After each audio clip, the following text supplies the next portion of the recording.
Ēnu mežs ir fikšana podkāsts, kurā senie un gandrīz aizmirstie latviešu mitoloģijas un folkloras tēli atdzīvojas modernajā šausmu un izmeklēšanas žanrā.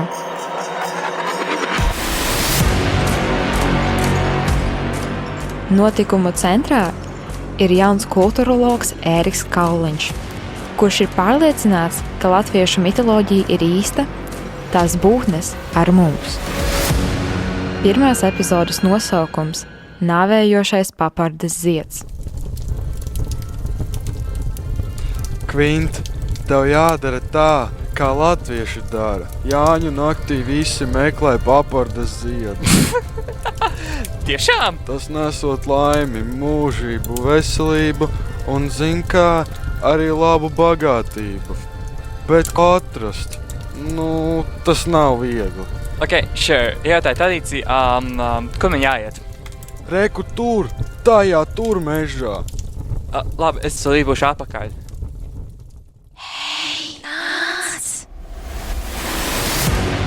Kad Jāņos meklējot papardes ziedu, pazūd apmaiņas students Kvints, viņa draugs Renārs, nojaušot paranormālā ietekmi, sazinās ar Ēriku. Kas pie velna? Nekad neesmu redzējis mitoloģiju tik fizisku. Ja nokutrušais man priekšā ir kādreiz bijis klints, tā nevar būt viņa seja. Papards dīkst kā diegs, radatu, caurdūru šādu, ievišies ķermenī.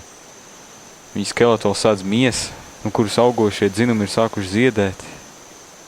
Baltas smalkas puķītes, skaistas. Tās ir margrietiņas. Kas notiek, ja papardes zieds nav tikai teiciens? Ko vēl slēpj mūsu meži? Klausieties podkāstu Ēnu mežs visās podkāstu platformās. Tiekamies šausmās!